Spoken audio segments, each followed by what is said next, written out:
Maycee, congratulations on the victory. Just give me your initial thoughts after coming in and having a performance like that tonight. I'm happy, I'm blessed. I'm thankful that I came out of my fight with Montana completely healthy and able to have such a quick turnaround. And then to be able to share the cage with Jessica Ai on her last fight, it was an honor. And yeah, I'm happy and I'm blessed. You had a great first round. You were hitting her with some big elbows in the clinch, and then the second round was a little different. But it was your corner that really seemed to get you fired up in the third round. How important was it to hear those words from Danny and from Uriah?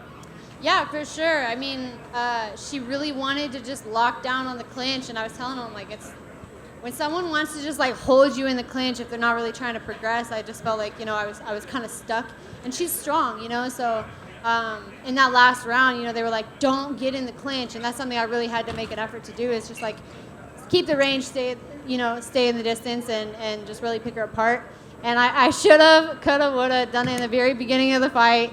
But I didn't, and I learned something again in this fight, and I'm very thankful, for them, and in all the craziness and all the hecticness of a fight, it's like, who are those voices that you can just listen to and just like pull you down and calm you down or fire you up, and just remind you, like, this is it, like, this is 15 minutes of your best effort, and I'm very thankful that I have all three of them. How did you react to seeing Jessica take the gloves off and then announce her retirement, knowing that it was you were going to be her final opponent? To be honest, I had no idea. Of course, you never really know that someone's going to retire. There's always, I wasn't really focused on her, like, in terms of, like, where her career was going to go, in the beginning. I wanted to talk some crap and say some stuff like that, but now that I see it, I'm glad that I didn't say anything, because, that's a real thing, and it's something that's, it's worthy of respect. She's done a lot in this sport, especially for women's MMA, and she's someone that I've always looked up to. I know that sounds like, you look up to a fighter in your own division, but I do, because she's just genuinely a nice person, and I've had conversations with her before, and we've always talked over, over Instagram, texting, whatever, and I have a lot of respect for her. So again, it was an honor to share the cage with her. And then last thing for me, you mentioned in your post-fight interview with Joe Rogan that this was the last fight on your contract. So tell me what your thoughts are right now after that performance. You said you were excited to sit down with Dana and Hunter. What are you sort of looking for as you sit down with those guys? Yeah, for sure. I mean, that was the last fight on my deal, and right now, I was ranked like number 13 going into this, so I want to sit down and I want to talk to them, and I want to really game plan out, where my contract is at and how we're going to chase the title, because I'm not that far away from chasing it, and I'm working and improving in that. So, yeah, I'm excited to see where this career goes, and who knows? Maybe somebody else reaches out, but honestly, I'm really excited to stay with UFC. I mean, I'm 24, and that's my home. No matter what, that is where I want to be. Maycee, was there anything about Jessica that surprised you tonight in the cage? No, I mean, she's, like I said, she's a legend in the sport. I mean, she's got over 20-something fights, so she's always going to be well-rounded. But to me, the only thing that really, surprised me was the fact that, she was really locked down, on the clinch. And when she took me down, I wanted to, wait it out, because I didn't want to make a mistake, and just try to get up too crazy or do anything stupid, because I know that she's strong. I know that she's been in there with a lot of people. And so, just wait it out, wait for the opportunity, and then, when the time comes, we'll pick her apart again. How did you have yourself scored going into that third round? Do you feel like she took the second round because of the takedown? Honestly, I didn't really think about that, because I'm just like, who's doing more damage? I don't really get in my head about that. In some of my other fights, when I see Dana in the crowd, when I'm like, have a bad round, I've looked at him before and I'm like, I'll fix this, don't worry, I'll fix this. But I don't really think about it like, oh, I'm losing, that doesn't cross my mind. If I'm going to fight, and chase the best and be the best, I can't let that come in my mind. So I'm never going to be like, oh, dang, I'm down around, I'm chasing the title, and I'm always going to be positive, In there, it's like, we're not done till we're done, and I'm always going to believe that I'm a champion. A lot of fighters will renegotiate when they have one fight left on their contract. In your case, you decided to just fight out your contract. Was that because of the short notice, or was part of you knowing that if you got a good performance here, that's even more leverage when you go to the negotiating table? To be honest, I think it was a little bit of both between me and, at the time I was talking to Mick. I think it was just, a coincidence. It was a quick turnaround. not really time for like negotiation. I mean, I got the fight offer on Sunday, and it's like, do you want to sit down and talk about a contract? Or do you want to sit down and work on beating Jessica Eye, you know? So it really just kind of worked out that way, you know. They did throw an offer out, and I was just like, I feel like, you know, with one more good win, you know, it could be better. And I went out and I did that. So, you know, I'm looking forward to making some more money.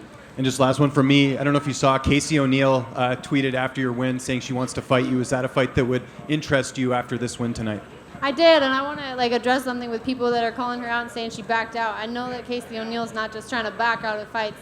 I know that she was coming out to fight Jessica Eye, you know, and she tore her ACL, and that sucks. Like, that freaking sucks. I've been there, done that, and it's terrible. But, you know, I know that she has a road of recovery behind along with her, and, you know, when she gets back, you know, who knows where she'll be in the rankings, who knows where I will be. Like I said in my other interviews, you know, I'm working forward, I'm not working backwards, so she's ranked behind me. I don't really want to fight that fight. Same thing with Erin Blanchfield. She called me out, and it's like, why would I fight you? Like, you have 2 fights in your fight, you know, or 2 or 3, whatever. Why would I fight you? It makes absolutely 0 sense for me. But when the time comes and they both have wins, you know, I'll gladly beat them up too. Maycee, just back here. Going off that, obviously you said about Erin, that doesn't interest you. She did want the winner of this fight. Is there anyone that you see in the division that would make sense for you next? I haven't looked at it yet. To be honest, when I fought Montana, I was like called out Jessica and Joanne Calderwood. I saw that Joanne's taking a little bit of time off. So, you know, it just takes a minute to, you know, contract negotiation, and then really sitting down and looking at game planning out how I'm going to chase this title, you know. And that's why I have a team. That's why I have the people that I have. That's why I have, you know, my family and all of that. So for me to just sit here and be like, yeah, I want this person, you know, honestly, I wasn't even thinking about that. I was thinking about, I had a quick turnaround, and I'm thinking about, okay, I'm going to beat this girl, you know, and then we'll sit down and we'll talk about the rest. And of course, obviously, you have your eyes on the title. Do you see a clear path to that? Do you know how many, do you think about maybe how many wins you are away from that? To be honest, when I was chasing the whole youngest UFC champion ever, I was like, oh yeah, I'm just gonna run through all these girls. I'm gonna do this, you know, and I truly believed that I could do that, you know. And life threw something completely different at me, you know. They were like, all right, we're gonna tear your knee, we're gonna do this, you know. Life happens. So for me to say, you know, I want 1 fight and I want to do it, or 2 fights and I want to do it, you know, I really want to become the best fighter that I can be. And I feel like I don't want to rush things. Like, I want to be like, the moment will present itself, you know, like it will happen when it happens. And if it's 1 fight, great. 2 fights, great, you know. I truly believe that I can beat the champion, you know. She's being exposed more and more with every fight that she has. And we're going to continue to expose that, and I'm going to continue to grind and chase that title. So when it happens, it happens, but when it happens, I'll be ready. And that was actually going to be my last question. Obviously, when you look at the champion, Valentina Shevchenko, how do you think your style matches up to her, and do you see where you can perhaps beat her? I feel like I am continuing to evolve. I'm continuing to grind, and her holes are continuing to be exposed. Talia Santos, you know, had she not got that head clash thing, you know, and her eye be swollen, I honestly think she would be the champion right now. Everything's evolving, everything's changing, you know, but for me right now, you know, I'm chasing it, and I'm growing. And right now, do I feel like I'm ready right now? I don't think so. You know, I feel like I need to continue to sharpen up my striking. I need to continue to sharpen up my game. I need to continue to sharpen up my wrestling. But mentally, do I believe I could be the champion today? Yeah, absolutely. Thank you. Maycee in the middle. So clearly your game is continuing to evolve. We see something new and improved from you every time that you're out. Just curious about how your team is evolving, because it sounds to me like your mental game is also evolving. Are you working with a sports psychologist or anyone who's helping you get through that part of it, especially coming after the injury that you had? I am. You know, I talked about this in my last fight, which I feel like you guys are all probably like, we just heard this. But I've been working with Eric Thomas and Sherry Riley quite a lot. Sherry Riley's a friend of mine. Is she really? She's here. That's my sister. She is here. I'll see her. Her and Siobhan, they're here. I got to spend quite a bit of time with them. She's been a huge thing in my life. You know, I keep telling her, I'm like, she's my second mother. She truly is, you know. With this sport comes a lot of things, you know. It is amazing, it is. But with it also comes, you know, I'm a professional athlete, and you have family, you have injuries, you have concussions, you have losses. There's so much to deal with, and as a professional athlete, you can't just focus on training. You have to focus on nutrition. You have to focus on sleep. You have to focus on so many things. So really working with someone has been a huge blessing and improvement in my life of just learning how to balance and find that peace that Sherry always talks about, finding that peace in your heart and peace in your life. And I had a whole rant my last fight, so I won't go too much. You guys can look up the last one. But yeah, I've been working with them quite a bit. Yeah, I take that very seriously. She says peace is the new success, so It is. congratulations to you. Thank you. Hey, Maycee. Maycee, back here. Hi. Okay, got you. Hi. Hi. Maycee, you talked about it. You're 24 years old. When we met you on the Contender Series, you were very young. I think even on an Embedded or something a few years back, you're letting them know, like, hey, you're not a little girl anymore.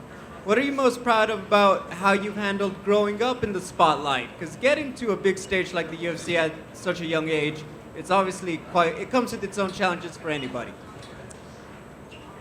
I think it's just learning to take everything and just be like, okay, like whether it's a new opportunity, whether it's an injury, whether it's a loss, whether it's whatever it is, it's like learning to just something that Sherry taught me, learning to own it, learning to be in that moment and just appreciate where you are and the things that can come with it. Again, learning and growing up in the sport, it's crazy. But it's truly like I grew up as like a child in the sport, from my first amateur fight at 18, and then the next fight that I had was my professional debut on TV, and then Contender Series, and growing up through that, there's been so much that I've learned, and with that, it's just like learning to breathe through everything. Thank you. Maycee, congrats on the big win. Thank you. After I gave her speech and her, took a little bit of time, she mentioned you and the interaction. Can you elaborate on that? Do you remember her meeting you at Dana White Contender Series and you guys, what you all talked about back then? I do a little bit. I really remember, just like seeing her around in the PI, and just like I remember being at it's like a greens and proteins, and I was just sitting on my own, and she was like, "Oh, you can come over and eat with us," Just having someone in your own division. I mean, I know that kind of sounds like weird, like, oh, you're gonna hang out with someone in your own division, but it's like, to me, it was nice because it's something new, and it's like you don't know anybody, and so just to have a friend in the sport, and then also like as a whole, MMA is like crazy. You don't really have, you have a team back home, but when you're traveling a lot, it's really cool to meet other people, and other people have stories, and those stories, when you share them, it's a special thing, and I'm so thankful for the sport of MMA and all the people that it brings, Excellent, thank you. And last thing for me, another thing you spoke out and really sunk your teeth into, your purpose, that drive. Is that still there? Are you coming in closer to the why of Maycee Barber in your MMA career? I am. I'm always chasing my why. When I first started this sport, it wasn't to become famous and rich, but it was to become famous and rich. And I have a whole different reason why. I've been through a lot of trauma in my past, and I wanted to be able to give little girls and kids the same opportunity that I was given after I went through my trauma. And so I had an amazing family that gave me a lot of opportunities. They helped me chase this sport, and they helped me get into here. And I want to continue to build that name and build that brand so that I can go back to the young kids that I see go through something similar to what I went through, and be able to help them and give them those opportunities to chase the dreams, whether it's to be an artist, whether it's to be a chef, whether it's to be a fighter, whatever it is, I want to help them with those opportunities. Excellent. Congrats on using your platform for that, and Thank you. congrats on the big win, Maycee.